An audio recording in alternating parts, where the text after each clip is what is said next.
అధ్యక్షుడు పరిగి శాసనసభ్యులు వికారాబాద్ జిల్లా పార్టీ అధ్యక్షుడు మిత్రుడు రామ్మోహన్ రెడ్డి గారు ఈ కార్యక్రమాన్ని ఇంత పెద్ద ఎత్తున ఏర్పాటు చేసి వేలాదిగా కొడంగల్ నియోజకవర్గ నలుమూలల నుంచి విజయవంతం చేసిన మా సోదరుడు తిరుపతి రెడ్డి గారు,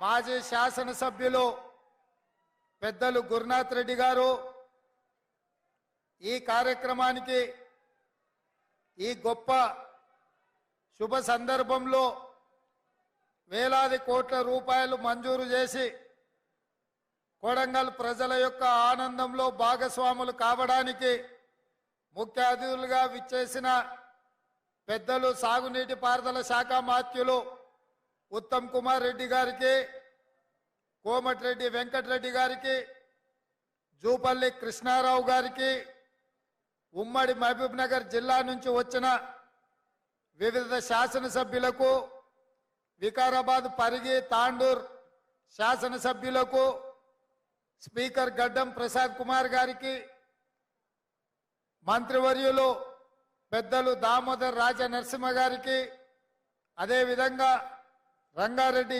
వికారాబాదు జిల్లా పరిషత్ చైర్పర్సన్ గారికి, శాసన మండలి సభ్యులు మహేందర్ రెడ్డి గారికి, అదేవిధంగా జిల్లా పార్టీ నాయకులు, మండల పార్టీ నాయకులు, రాష్ట్రంలో వివిధ ప్రాంతాల నుంచి వచ్చిన కాంగ్రెస్ పార్టీ నాయకులు, అదేవిధంగా మాజీ శాసనసభ్యులు, ఏఐసిసి సెక్రటరీ, సిడబ్ల్యూసి మెంబర్ మిత్రుడు వంశీచంద్రెడ్డి గారికి, ప్రాణ సమానులైన కాంగ్రెస్ పార్టీ కార్యకర్తలకు, కొడంగల్ నియోజకవర్గ ప్రజలందరికీ హృదయపూర్వకంగా మీకందరికీ నమస్కారాలు, ధన్యవాదాలు. మిత్రులారా, ఈరోజు తెలంగాణ రాష్ట్ర ముఖ్యమంత్రిగా కోస్గి గడ్డ మీద నుంచి కొడంగల్ నియోజకవర్గం నుంచి నిలబడి మాట్లాడుతున్నానంటే ఈ కొడంగల్ శాసనసభ నియోజకవర్గ ప్రజలు ఆశీర్వదించి హక్కున చేర్చుకొని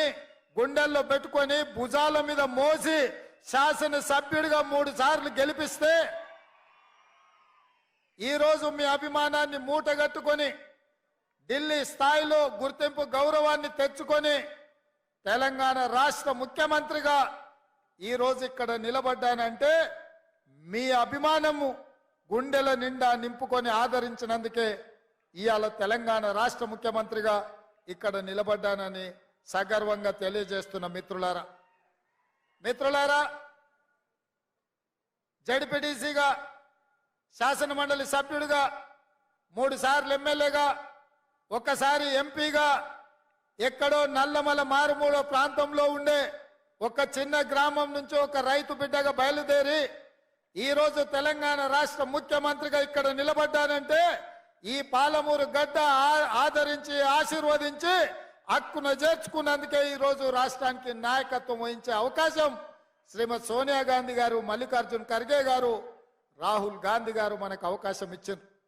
మీకందరికీ తెలుసు, ఈ గడ్డ మీద ఇక్కడి నుంచే ఎన్నికల సందర్భంగా శ్రీమతి ప్రియాంక గాంధీ గారు వచ్చినప్పుడు వేలాదిగా మీరు అండగా నిలబడి ఆనాడు ప్రియాంక గాంధీ గారిని స్వాగతం పలికినరు.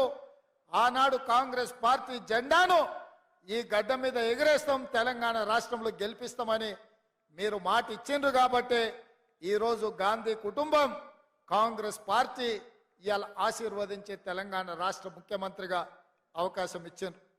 మిత్రులారా, ఇవాళ ఆలోచన చేయండి.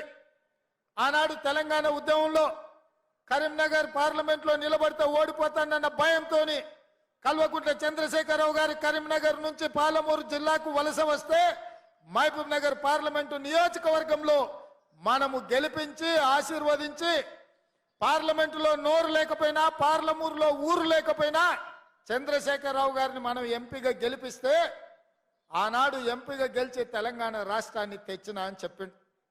నేను అడుగుతున్న ఇవాళ ఈ వేదిక మీద నుంచి మాజీ ముఖ్యమంత్రి కల్వకుంట్ల చంద్రశేఖరరావును, ఆనాడు ఎక్కడి నుంచో వలస వచ్చిన నిన్ను, వివిధ ప్రాంతాలకు తట్ట పని, పార పని, మట్టి పని, బొగ్గుబాయి, దుబాయ్ లాంటి వలసలు పోతున్న మా జిల్లా ప్రజలు వలస వచ్చిన నిన్ను పార్లమెంటు సభ్యుడిగా గెలిపిస్తే తెలంగాణ రాష్ట్రం వచ్చిన తర్వాత 10 సార్లు ముఖ్యమంత్రిగా ఉన్నావు కదా, మా ప్రాంతానికి ఏమైనా చేసినవా? పాలమూరు రంగారెడ్డి ఎత్తిపోతల పథకాన్ని ప్రారంభించి కాంట్రాక్టర్లు కట్టబెట్టి 27,000 కోట్ల రూపాయల ఖర్చు పెట్టి 1 ఎకరాకు కూడా నీళ్లు ఇవ్వలేకపోయినావు. ఈ రోజు ఈ గడ్డ మీద ఈ ప్రజలకు నువ్వు క్షమాపణ చెప్పిన తర్వాతనే మళ్ళా ఈ జిల్లాలో నువ్వు ఓటు అడగాలి అని చెప్పి చంద్రశేఖరరావు గారిని గట్టిగా డిమాండ్ చేస్తున్నా.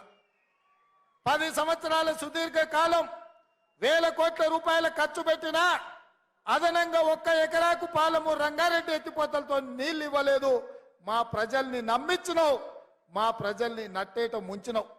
ఆనాడు పెద్దలు చిన్నారెడ్డి గారు ప్రారంభించిన తెలంగాణ ఉద్యమం చీమలు పెట్టిన పుట్టలో పాములు దూరినట్టు ఆ ఉద్యమంలో నువ్వు దూరి ఇవాళ తెలంగాణ రాష్ట్రాన్ని పట్టి పీడించినావు. అయినా ఈరోజు ప్రజలు చీదరించి ఓడగొట్టి ఇంట్లో కూర్చోబెడితే ఇంట్లో కూర్చోకుండా మళ్ళా సిగ్గు లేకుండా తగుదునమ్మా అని బయలుదేరిండు. అల్లుడేమో నల్గొండ నుంచి, కొడుకేమో మహబూబ్ నగర్ నుంచి పాదయాత్రలు చేపడతారంట. చీకొట్టినా సిగ్గు రాలే మీకు. ఈ జిల్లాలో 14 సీట్లుంటే 12 ఇట్ల బండకేసి కొట్టి బొంద పెట్టినా ఏ మోకం పెట్టుకొని పాలమూరు జిల్లాకు వస్తామని చెప్పి నేను ఈ వేదిక మీద నుంచి అడగదలుచుకున్న చంద్రశేఖరరావు.